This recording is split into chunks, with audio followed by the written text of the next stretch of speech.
Hello friends, आज हम आपके लिए लाए हैं 90s की एक बेहतरीन मूवी वर्टिकल लिमिट। और अगर आपने अभी तक हमारे चैनल को सब्सक्राइब नहीं किया है तो प्लीज हमें सब्सक्राइब करें। तो चलिए आज की मूवी शुरू करते हैं। मूवी शुरू होती है कोलोराडो शहर के माउंटेन वैली से, जहां 5 रॉक क्लाइंबर्स एक ऊंची चोटी पर चढ़ने की कोशिश कर रहे हैं। इनमें पीटर और एनी अपने पिता रोयस और उनके 2 दोस्तों के साथ है। पीटर और एनी आपस में बात कर ही रहे होते हैं कि तभी ऊपर एक आदमी का हुक टूट जाता है और वो अपने साथ एक दूसरे आदमी को लेकर नीचे गिरने लगता है। उनकी रस्सी रोयस में अटक जाती है और इस वजह से रोयस और पीटर का भी हुक दीवार से निकल जाता है। अब वो पांचों नीचे लटक रहे होते हैं और सिर्फ एनी का ही हुक उन सबको रोके हुए था, लेकिन वो हुक भी अब धीरे धीरे दीवार से निकल रहा था। एक झटका लगता है और रोयस के दोनों दोस्त नीचे गिरकर मारे जाते हैं। रोयस को पता है कि वो एक हुक उन तीनों को नहीं संभाल पाएगा और वो पीटर को अपनी रस्सी काटने को कहते हैं। एना के मना करने के बावजूद पीटर ना चाहते हुए भी वो रस्सी काट देता है और उनके पिता नीचे गिरकर मारे जाते हैं। 3 साल बाद हम देखते हैं कि पीटर पाकिस्तान के कराकोरम पहाड़ियों में कुछ तस्वीरें खींच रहा है। यहाँ एक मैगजीन से पता चलता है कि उसकी बहन एनी अब एक मशहूर क्लाइंबर बन चुकी है। तभी पीटर का साथी फिसलकर घायल हो जाता है और पाकिस्तान आर्मी का एक हेलीकॉप्टर उसे वापस बेस कैंप में लेने को आता है। पायलट से पता चलता है कि एनी भी एक अमीर आदमी वॉन की टीम के साथ यहाँ आई हुई है। वो उन्हें K2 माउंटेन पर चढ़ने में हेल्प करने वाली है। उनकी बातों से पता चलता है कि पीटर ने अपने पिता वाले हादसे के बाद क्लाइंबिंग छोड़ दी थी और एनी भी उस बात से अभी तक उससे नाराज है। वो कैंप में एनी से मिलता है जो उसे देखकर ज्यादा खुश नहीं होती। आगे वो वहाँ आता है और एनी के साथ साथ टीम के बाकी मेंबर से भी मिलता है। इनकी टीम में वोन और एनी के अलावा एक फेमस क्लाइंबर टॉम मैकलेरन और अली भी है। पीटर अपनी फोटोग्राफी अभियान की सप्लाईज के लिए कैंप के सप्लाई कॉन्ट्रैक्टर स्किप से मिलता है, जिसके पास वोन की सप्लाईज का भी कॉन्ट्रैक्ट है।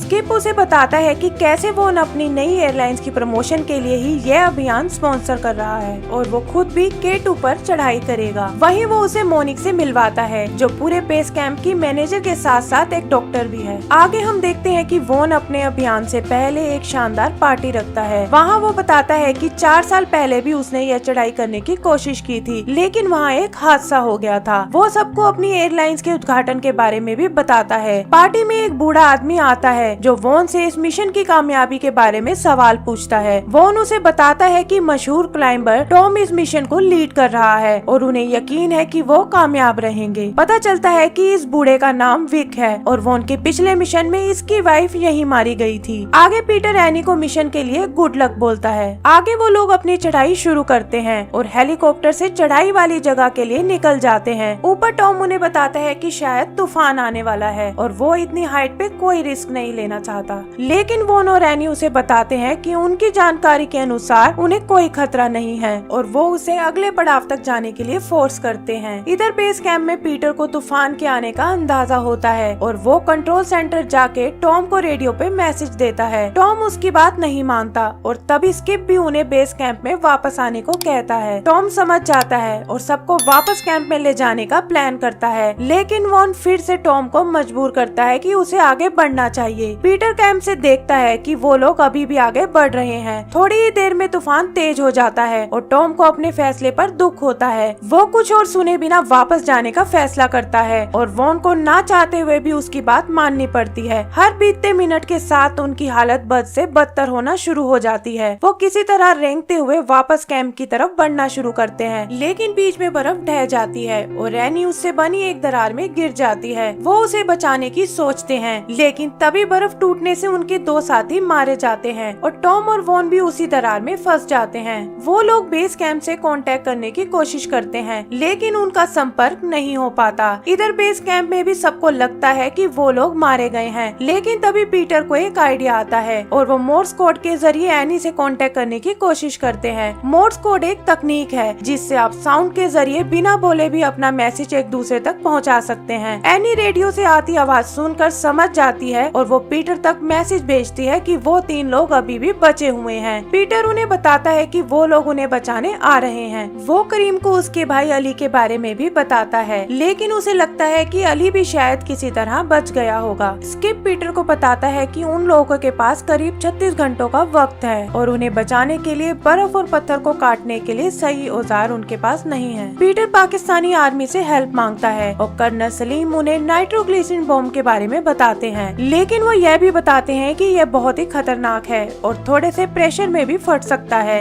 वो बता ही रहे होते हैं कि स्किप लीक होते हुए नाइट्रोग्लिसरीन पर पाँव रख देता है, लेकिन एक सिपाही उसके जूते को निकाल कर उन्हें बचा लेता है। पीटर उन्हें बचाने के लिए एक टीम बनाता है, जिसमें उसके अलावा स्किप, करीम और दो भाई मेलकम और सिरिल है। उन्हें अभी भी एक और आदमी की जरूरत है ताकि वो दो जनों की टीम बनाकर उन्हें ढूंढ सके। वो लोग सप्लाई इकट्ठी करते हैं और कैलकुलेशन करते हैं। उनके हिसाब से अगर वो सुबह निकलते हैं तो उन्हें वहाँ पहुँचने में 27 घंटे लग जाएंगे और एनी के पास सिर्फ 22 घंटों तक का वक्त होगा। पीटर को विक की याद आती है, जो खुद एक क्लाइंबर है और उसने 24 घंटे में इस चढ़ाई को पूरा किया था। यहाँ स्किप उसे उसकी वाइफ के बारे में बताता है, जिसकी बॉडी अभी तक नहीं मिली है और विक हर साल उसकी बॉडी ढूंढने यहाँ आता है। यहाँ डॉक्टर मोनिक भी उनके साथ आने को तैयार हो जाती है। पाकिस्तानी आर्मी उन्हें हेलीकॉप्टर से उनके पड़ाव तक छोड़ने को तैयार हो जाती है और वो लोग विक के पास पहुँचते हैं और उसे आने की रिक्वेस्ट करते हैं। विक मना कर देता है, लेकिन स्किप उसे बताता है कि वॉन भी वहाँ फंसा हुआ है और वो उसे काफी सारे पैसे भी दे सकता है। वॉन का नाम सुनकर विक आने को तैयार हो जाता है, लेकिन वो स्किप को वापस बेस पर जाके कोऑर्डिनेट करने को कहता है। वो लोग 3 टीम्स बनाते हैं, जिसमें विक के साथ पीटर, मेलकम के साथ करीम और सिरिल के साथ मोनिक है। इधर दरार में एनी, टॉम और वॉन कुछ रूल्स बनाते हैं ताकि वो लोग ज्यादा समय तक खुद को जिंदा रख सके। टॉम बताता है कि उन्हें फ्यूल सेल से पानी बनाना होगा और थोड़ा थोड़ा पीना होगा, क्योंकि इतनी हाइट पे बिना पानी पिए उन्हें एडिमा नाम की बीमारी हो सकती है। यहाँ पता चलता है कि उनके पास एडिमा से बचने की दवाई डेक्सामेथासोन भी है।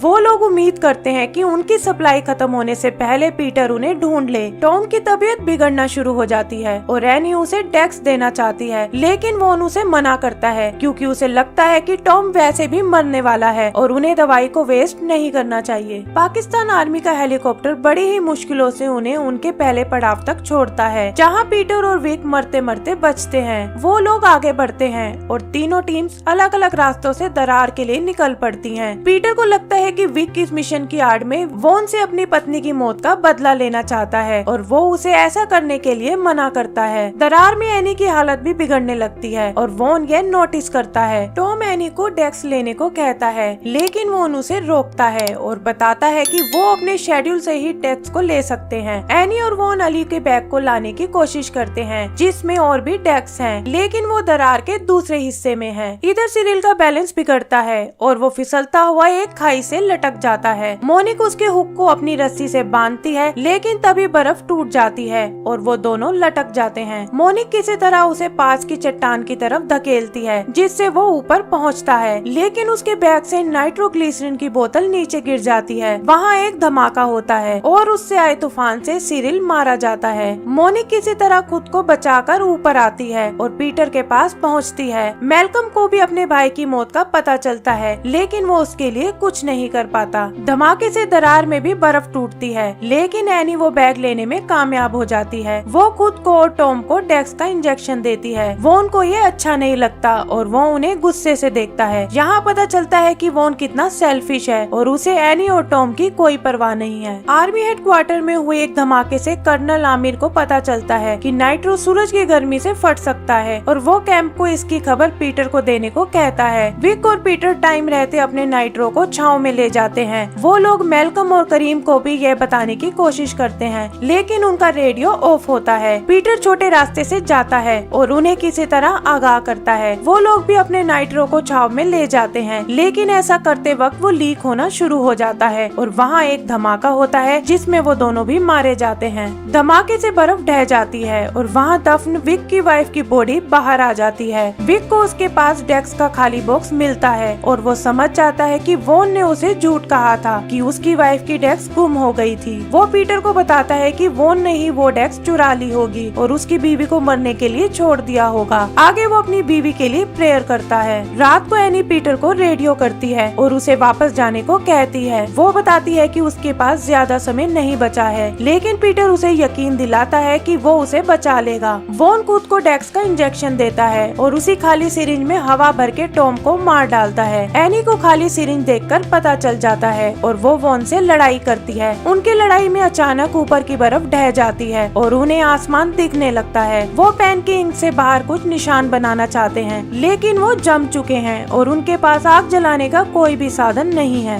वॉन उठता है और एक बैग में टॉम की बॉडी से ब्लड निकालता है। वो लोग उस ब्लड बैग को ऊपर तक ले जाते हैं और उसे फोड़ देते हैं, जिससे ऊपर हर तरफ ब्लड फैल जाता है। इधर पीटर और मोनिक विक को वहीं छोड़कर आगे बढ़ते हैं और उस निशान को देखकर दरार के लोकेशन तक आ जाते हैं। वो नीचे मैसेज फेंकते हैं कि वो वहाँ धमाका करने वाले हैं। एनी और वॉन खुद को सुरक्षित करते हैं। वहाँ धमाका होता है और दरार का रास्ता खुल जाता है। पीटर भागकर वहाँ जाता है और रस्सी नीचे फेंकता है। एनी बेहोश हो जाती है और वॉन उसे रस्सी से बांध देता है और वो लोग उसे ऊपर खींचना शुरू कर देते हैं, लेकिन वहाँ बर्फ टूटने लगती है और उनका हुक निकलने लगता है। तभी विक वहाँ आता है और उनकी हेल्प करता है। वो खुद नीचे जाता है ताकि वहाँ से उनकी हेल्प कर सके। वॉन को लगता है कि विक उसे मारने आया है, लेकिन वो ऐसा कुछ नहीं करता और उसको और एनी को सेफ्टी रोप से बांध देता है। पीटर और मोनिक उन्हें खींचना शुरू करते हैं, लेकिन तभी वॉन और विक के नीचे से बर्फ टूट जाती है और वो सब लोग रस्सी पर लटक जाते हैं। यहाँ हमें मूवी के स्टार्टिंग सीन का रेफरेंस दिखता है, जहाँ पीटर, एनी और उसके पिता भी ऐसे ही लटके हुए थे। विक समझ जाता है कि सब लोग ऊपर नहीं पहुँच सकते और वो अपने चाकू से रस्सी को काट देता है, जिससे वो और वॉन नीचे गिरकर मारे जाते हैं। तो इस तरह विक ने वॉन से अपनी बीवी की मौत का बदला ले लिया है। एंड सीन में हम देखते हैं कि एनी को होश आ गया है और वो अब ठीक है। इस रेस्क्यू मिशन में मारे गए सभी लोगों के लिए वहाँ एक मेमोरियल बना दिया गया है और इसी के साथ हमारी मूवी खत्म हो जाती है।